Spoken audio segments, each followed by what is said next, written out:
2001's Grand Theft Auto 3, Liberty City was home to several warring criminal factions, and save for the LCPD, the Mafia was almost certainly the city's largest employer.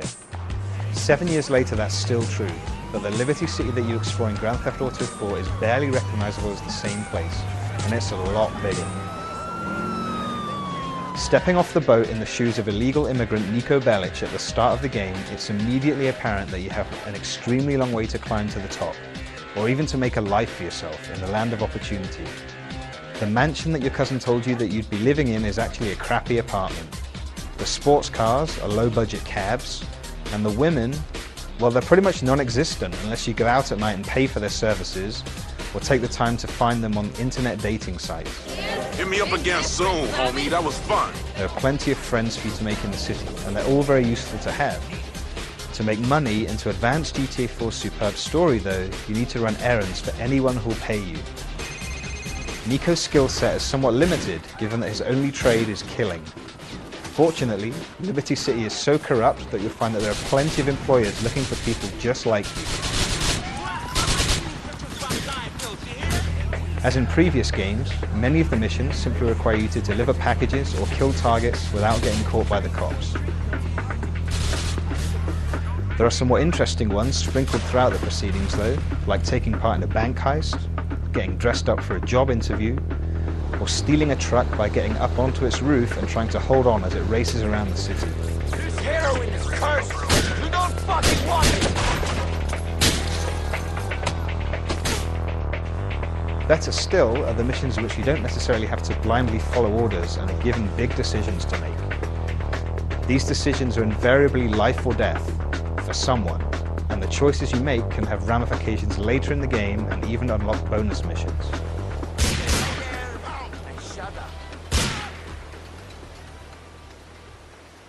Stay the fuck away from me. The vast majority of missions in GTA 4 require you at some point to drive through the city to do battle with enemies on foot or both. In previous GTA games, the on-foot missions have suffered from some poor controls, but in GTA 4 these have largely been addressed. Niko is a far more agile protagonist than any of his predecessors. He can climb fences and scale walls, he can shimmy along ledges, and crucially, he can take cover behind objects, in much the same way that characters in games like Gears of War and Uncharted Drake's Fortune can. This new ability makes a lot of the missions involving on-foot gunplay much easier than those in previous games, but they're still just as satisfying.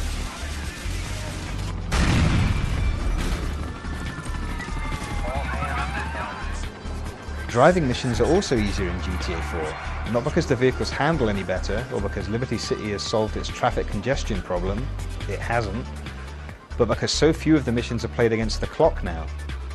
The police are also much easier to escape from now, because your on-screen radar shows you both the area that they're looking for you in and the locations of individual patrol cars and cops. So, to escape from them and lose your wanted level, all you have to do is move outside the circle, which shows the area they're looking for you in, and then steer clear of the cops outside of it for maybe 5 seconds or so. It's not a bad system, it just makes brushes with the law less challenging. And since the easiest way to escape is often to find a safe spot and just sit there for a moment, it can be a bit of an anticlimax. Grand Theft Auto 4's story mode can be beaten in under 30 hours, but there are so many distractions and opportunities to do other things that you can safely double that number if you're not in a hurry. You might take time out from your life as a reluctant hitman to take part in street races.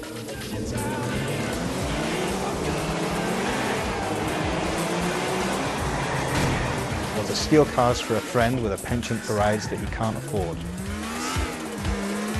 You might even choose to do some police work by stealing a cop car and using its computer to locate crimes in progress or Liberty City's most wanted. There are no similar missions for ambulances or fire trucks this time around, but the police missions were always more fun than those anyway. There are plenty of opportunities for rest and relaxation in Liberty City as well. You can take in some genuinely funny acts, including some big names at cabaret and comedy clubs. You can pay for a private dance at the strip club. You can go drinking, and you get the idea. There's a lot to do.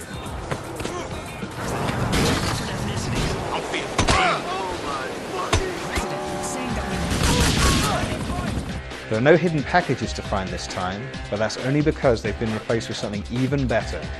200 pigeons, or flying rats, in need of extermination.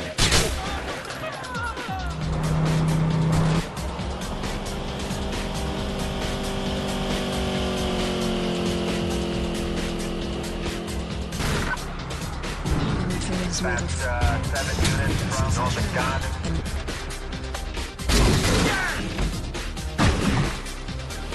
This is nonsense. Interactive minigames are also a good way to take a break and make new friends. You can go 10-pin bowling, you can play pool, and you can play darts. Nico has little trouble making friends, and as you play through the story mode, you'll realize why. He's a likable guy. Are you alright? Too much bullshark testosterone up the ass? Fuck you! Sure, he's a killer for hire, but he's an interesting character with a troubled past, and like all of the key characters in GTA 4, he benefits from impressive motion capture and superbly expressive facial animation. I need the car, tough guy! You're making a big mistake, motherfucker!